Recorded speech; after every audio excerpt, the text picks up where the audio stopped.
Well, hello, Sigrid. Good morning. Hey Jen, thanks for having Yeah. me today. Yes, absolutely. Essentially, welcome to my channel. My channel is all about transformation, and really that for me has been what it was like, what happened, and what it's like today. And, one of the things that I always like to say about this channel and my vision with transformation is that along the way, I've learned um, how to embrace the journey.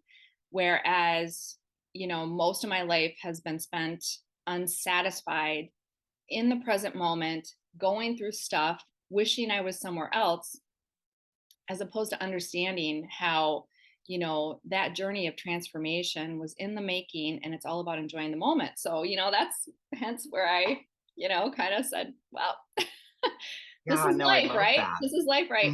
But hmm anyway, I'm so grateful to you for agreeing to come on and chat it up with me and share your life basically with the world because to me, you're the epitome of transformation. I met you, well, first off, I do like to share, I am a recovering person and we do share that in common, which has been such a beautiful journey, sitting in the rooms of recovery together.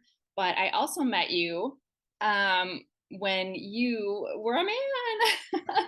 And so this is just like, you've transformed to, embracing your ultimate true self in so many ways, just, getting clean and free from addiction and walking that out and then blossoming into who you are today. And so I really wanted to kind of ask you and, just get some insight and wisdom and have you share your heart in terms of some of those difficulties in terms of your transformation. And I know for you that all started with, your recovery, basically. Yeah, exactly. Exactly.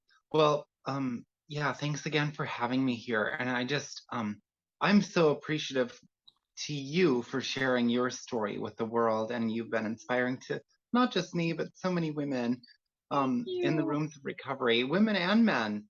Um, Yeah. because as you say, when we met originally, I was presenting as male, and I didn't have any awareness of my true gender identity. Um, and for um, everybody out there just watching and listening, so I'm a transgender woman, which means I was born female. And like so many others, I mean, my journey is unique, but to me, I describe it like imagine you had a computer system that was programmed one way, but the hardware didn't match up with its programming. And so that's kind of how I was born. How did you ultimately get in touch with that though? Because I mean, it's one thing, I mean, to me, what you just described, there's such a disconnect in that, right?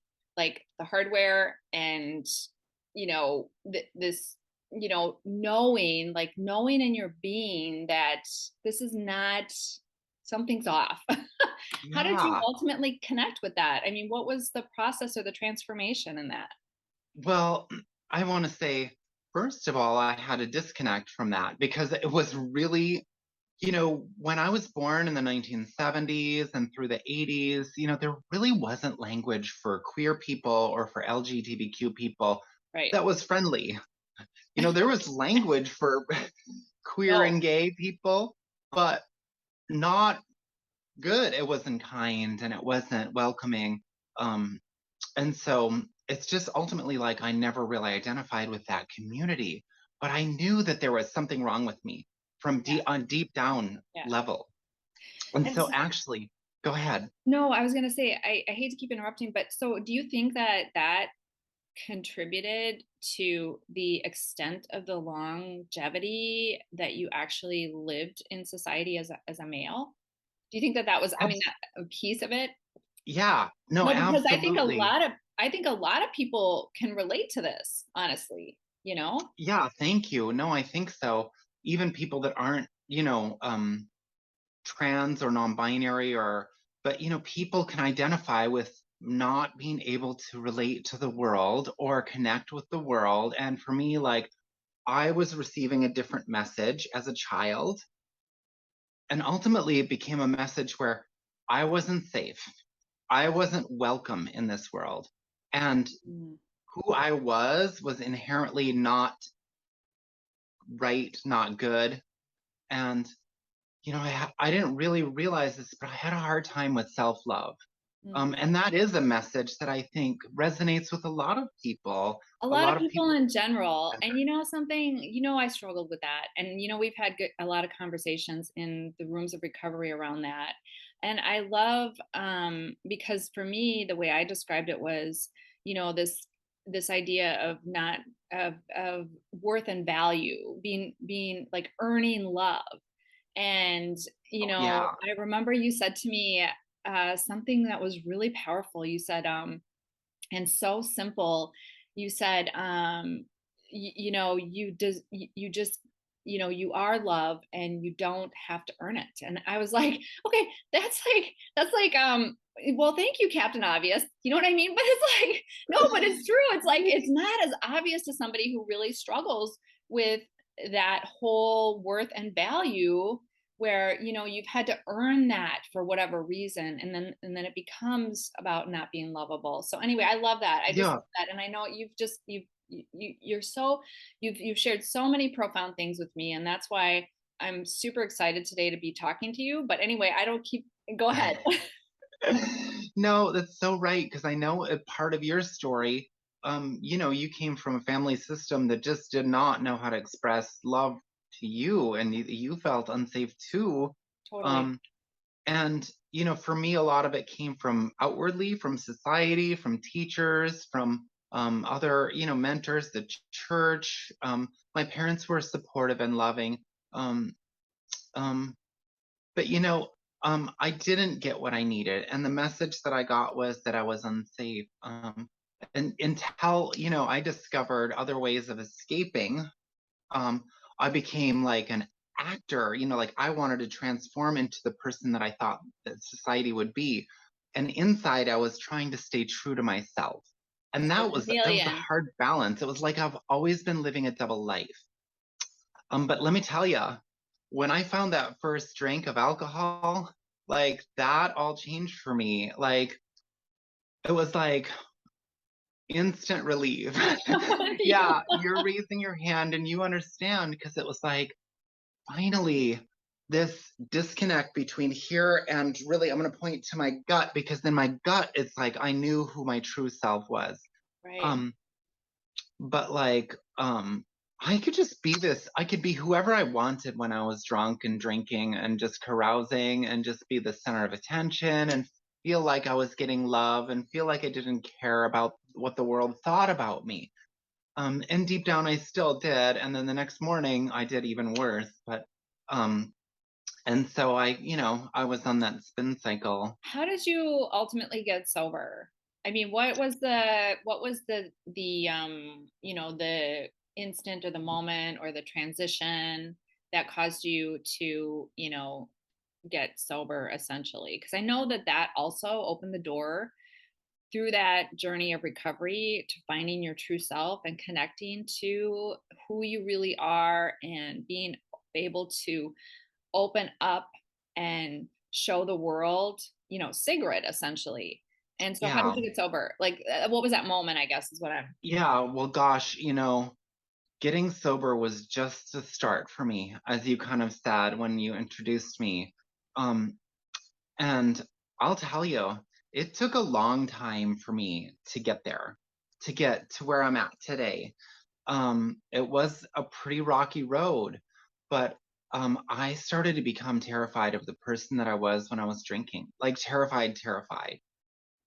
I was doing so many unsafe things that I won't go into the details right now, Right. but Get it it. was unsafe, immoral, illegal, and like just dangerous to myself and everybody around me. And Which, let me say, most addicts and alcoholics can identify with that. And especially once you've transitioned into the rooms of recovery where you can own your behavior and, find those freedoms that we do today to be able to talk about this type of stuff, because I believe in these conversations is where we ultimately do walk out our freedom and our transparency, which you don't get. Like you said, I love what you said. Like, it's a long road. One of my It's favorite lines actually in the book is the road to recovery is a long one, or something of that nature. It's all about this road that you're traveling. That's not a short yeah, journey. no, exactly. And there are moments that I've had moments where it's just like boom, something happens and it's an immediate transformation and a change. But a lot of it is very much more gradual. And I'm glad that this is another platform for me to share my story and to for people to understand like you're not alone out there in how you feel. In fact, I think it's pretty typical that people feel, even if they don't identify with addiction or, like a gender dysphoria, but like, feeling like really uncomfortable in their skin or feeling not safe in the world. Everybody has something, though. That's the thing, Sigrid. It's like we're just, and we're just all on this journey of life together. And, if I think about life as an addict and an alcoholic, I was, it's like this thing of pleasure seeking. Like, I just want to be happy. I just want to be, feel no pain. That's what I wanted, It's like, but I don't think that that's, I think in life, that's a beautiful thing. And it's a different place without the drugs and alcohol. And to be able to have found that. And Yeah, I know that you basically, so I know you've been sober quite a while and it's been amazing. And I know that it's only been as of like, has it been like just over a little bit of a year that you actually connected with Sigrid yeah, um, and sort of like came out, and how has that been? I mean, what has been the most difficult? I know that your family they're amazing people. I've met your mom and your dad and your son, and they're just like so supportive, and you have just an amazing yeah, family, which has helped. But there are so many people that are stuck, still hiding, and even when they have taken that leap of faith to transition and come out and be their best and true self, they don't have the kind of family support, which is yeah, like so painful. And so I guess I'm wondering, like, what has been difficult for you in this, I guess, that you could share with somebody that could maybe help somebody else in terms of that. yeah. Well, let me just say that as I was 48 years old when I discovered my gender identity, and it's like, Oh, oh, wow. So there's like a big, there's a sense of like, what is this? Is this true? Is this really true? um, or is this just a part of the insanity that I've experienced in my life? And, having done a lot of work, because the work in 12 step is a fact finding journey and it's a oh, truth seeking journey. And yes. so, like, I've done a lot of work and I've repaired a lot of relationship damage with my parents and with my son and with a lot of other people. And so, um, I've learned enough to just pause when things like this come up, So I just say, oh, okay, well, this seems like it's my true self, but I'm not going to just like jump into it. And, some people might disagree with you because, like, I obviously, like, I present as 100% female now, I'm like really into it, but it is my truth. Yes. Um, and it is such an amazing place that the world is much more supportive than it ever has been around people in my community and non-binary people. When I say non-binary, for those that don't understand, people that don't necessarily identify with any specific gender, and here's the thing that might be confusing to some people, but it's not confusing to them. And it's our job to just not necessarily understand it, but to support them. So Yeah, that's, that's yeah, that is so great.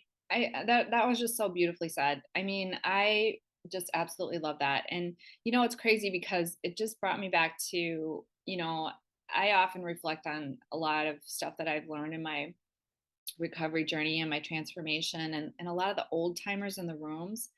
And kind of like the essential 101, this old timer, I probably was moaning and complaining to this old timer, and he kind of stopped me dead in my tracks, and he said to me, and I've shared this before and you may have heard this, but I'm sharing it now. And he said to Yeah. me, Jen, he said, Jen, do you know what you're responsible for? And I mean, I just remember thinking, looking at him thinking, I'm a little dumbfounded, and I'm thinking to myself, okay, what is this guy really going to say to me? And I was like, well, what? And he's like, love people and trust God. And, I never forgot that. Those are like two of the most Oh, profound things, and yet two of the most hardest things that I've found in my life to walk out, right? Because, it's easy to love people when they're lovable. But when wow. we don't agree, or we don't accept them, or we think, Yeah. I mean, you could even be judgmental, like, I don't really even like that girl's outfit, or whatever you're thinking in your mind, right? Because we've all done it. That is, those are the people that you really just need to extend, the unconditional love the most to, right? You gotta And double then, down on those people. yeah, yeah. And then trusting God. Well, I mean, shoot, for me, that's like free falling off a cliff. No, thank you. Yeah, Because I've especially struggled. Yeah, because I've struggled with control, for sure in my life. But it's hard to trust God and you've got like the IRS calling you and you've got like bills to pay and but when it's like, oh my God, I'm out on a glacier or hiking in the woods, it's like, oh yeah, mm, I really trust God, right? So it's right, you're right. It's like it's yes, easy sometimes, but right. it's the hard So times. right. So it's really walking this stuff out, loving people, trusting God. Our time is kind of up, and I don't want to get cut off. So I kind of want to wrap this up a little bit and just say, like, I would just absolutely love to do a part two and a part three. I mean, just Yeah. to kind of, because I feel like you just have so much to share relative to your story and relative to recovery. And again, my heart and my ambition, oh my gosh, it's just transitioned so much into the space of just really wanting to help people, because there's so many people in our world and society that are just hurting, and they need our help. They need us, and they need to hear our Absolutely. truth. And you know what? There's nothing wrong with speaking your truth. And so that's why we're here today. And so, anyway, I will say let's wrap it up. And until next time. Thank you so much, Thank Jen, you, for Sigrid. having I just me. love you. Yeah, All right. appreciate it. Amazing. Mwah. Mwah.